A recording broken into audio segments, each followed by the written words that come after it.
అయితే కోటేశ్వరరావు గారు, అసలు ఇండియా విషయంలో అమెరికాకు అసలు ఏం కావాలి? మరోసారి ప్రధాని మోడీతోటి చర్చలు జరిపే అవకాశం ఉందంటారా? గా చెప్పుకోవాలంటే భారతదేశం ఇవాళ ప్రపంచంలో అత్యధికంగా ఆయుధాలు కొనుగోలు చేస్తున్నటువంటి దేశంగా ఉంది. అందుకని రష్యా నుంచి ఆయుధాలను కొనుగోలు చేయడం ఆపేసి మొత్తం మా దగ్గర నుంచి మీరు కొనుగోలు చేయాలి. అదేవిధంగా ప్రపంచంలో చైనాతో పాటు భారతదేశం అత్యధికంగా చమురును కొనుగోలు చేసేటువంటి దేశాలుగా ఉన్నాయి.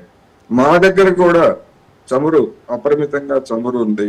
అందుకని ఆ చమురుని మీరు గల్ఫ్ దేశాలు ఇతరత్ర వాటి నుంచి మీరు మానేసి మా దగ్గరే చమురు కొనుగోలు చేయాలి అని చెప్తా ఉంది.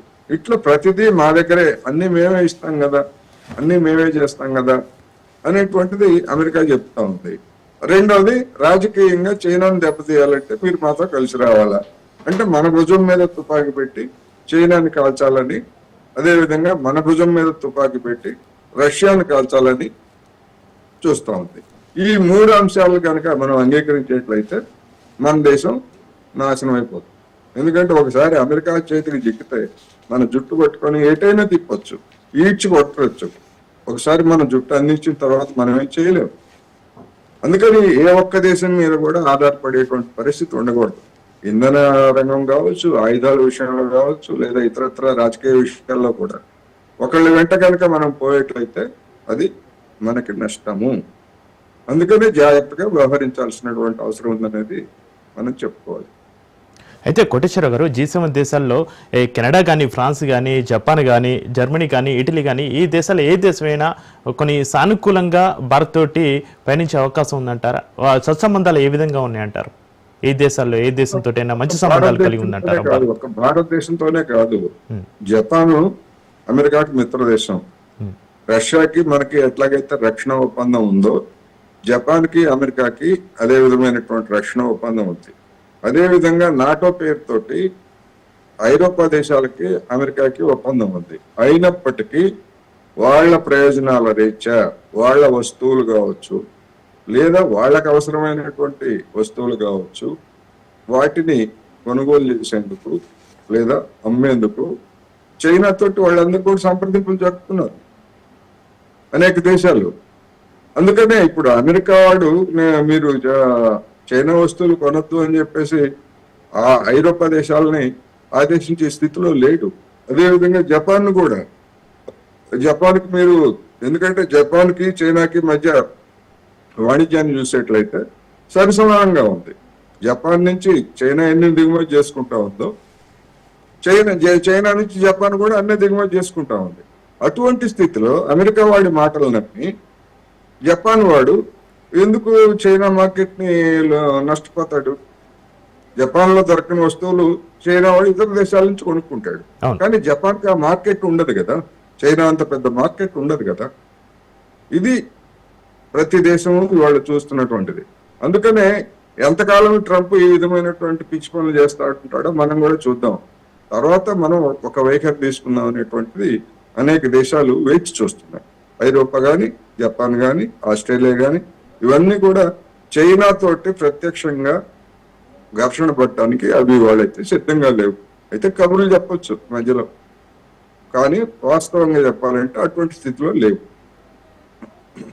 కోటేశ్వర గారు, ఇండియా ఎవరి దగ్గర చమురు కొంటే అమెరికాకు ఏంటనే ప్రశ్నలు కూడా ఉత్పన్నమవుతున్న పరిస్థితులలో ఏం చెప్తారు?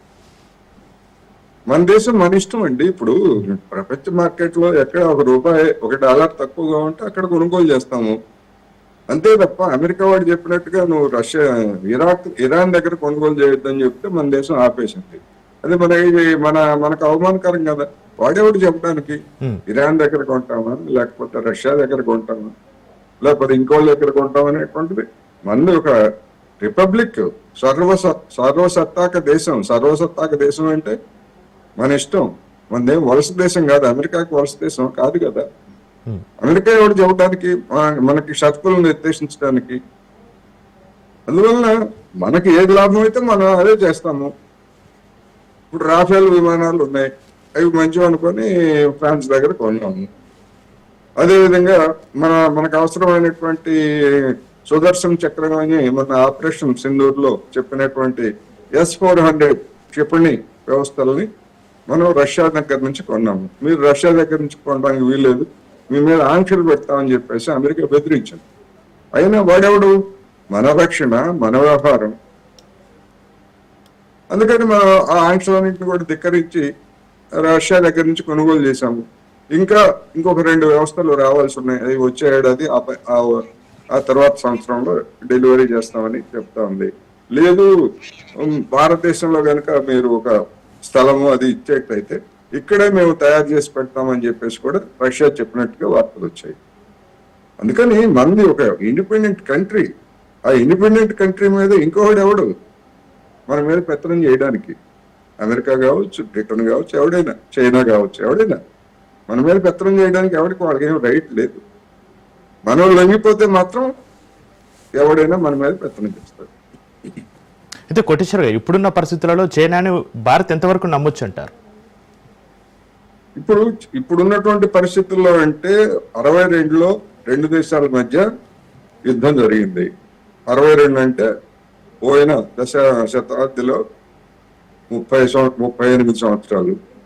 ఇప్పుడు 2020 గాల్వన్ లో జరిగాయి అంటే 38, 20, 58 సంవత్సరాల పాటు పరస్పర దేశాలు నమ్మే కదా, నమ్మే అక్కడి నుంచి మనం దిగుమతి చేసుకున్నాం, లేదా మనం ఎగుమతి చేసుకున్నాం, రాయబారులను పంపించాం. అన్ని సాధారణ సంబంధాలు. బీజేపీ చైనా కమ్యూనిస్ట్ పార్టీ తోటి ఒప్పందం చేసుకుంది, కాంగ్రెస్ పార్టీ ఒప్పందం చేసుకుంది. ఇన్ని పరస్పర విశ్వాసంతోనే కదా చేసింది. మరి అటువంటి పరస్పర విశ్వాసం 2020లో గాల్వన్ లోయ ఉదంతాల సందర్భంగా దెబ్బతిన్నది. ఇప్పుడు మళ్ళా 5 సంవత్సరాల తర్వాత 2 దేశాలు సాధారణ పరిస్థితిని ఏర్పాటు చేసుకున్నాయి. అంటే విశ్వాసం ఉండబట్టే కదా. అందుకని విశ్వాసం అనేటువంటిది ఒకవైపు ఏకపక్షంగా ఉండదు. మనం ఏ విధంగా విశ్వాసపాత్రంగా మనం ఉంటామో చైనా కూడా అలాగే ఉండాలని మనం కోరుకున్నట్టే మనం కూడా విశ్వాసపాత్రంగా ఉండాలి, ఒప్పందాలకు కట్టుబడి ఉండాలని చైనా కూడా కోరుకుంటుంది కదా.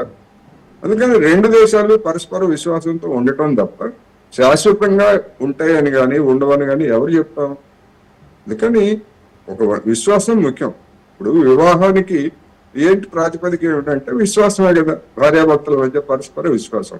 అదేవిధంగా వివిధ దేశాల మధ్య సంబంధాలకు కూడా అదే విశ్వాసం. నిన్నటి వరకు మనం భారతదేశం మరి అబ్కీ బార్ ట్రంప్ సర్కార్ అని చెప్పినటువంటి నరేంద్ర మోడీ, అదేవిధంగా అహ్మదాబాద్ తీసుకొచ్చి ట్రంప్ని పెద్ద ఎత్తున ఊరేగించినటువంటి భారతదేశం, ఈ 2 దేశాల మధ్య మరి ఆకస్మికంగా ఈ విధమైనటువంటి పరిణామాలు తలెత్తితే ఎవరైనా ఊహించారా? ఇప్పుడు మరి అమెరికాను నమ్మొచ్చా మనం? అందుకని ఇవన్నీ సమస్యలు. నమ్మటమే ముఖ్యం. ఎంతకాలం నమ్మితే అంతకాలం సంబంధాలు కొనసాగుతాయి. Okay, right. Thank you Koteswararao గారు.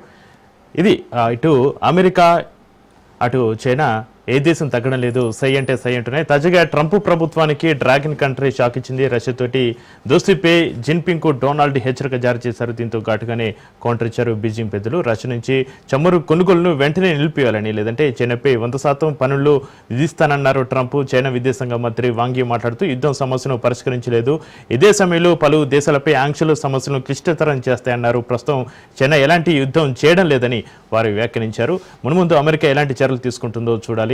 ఇక ఇది వాటి స్పెషల్ డిబేట్. చూస్తూనే ఉండండి రాష్ట్ర న్యూస్.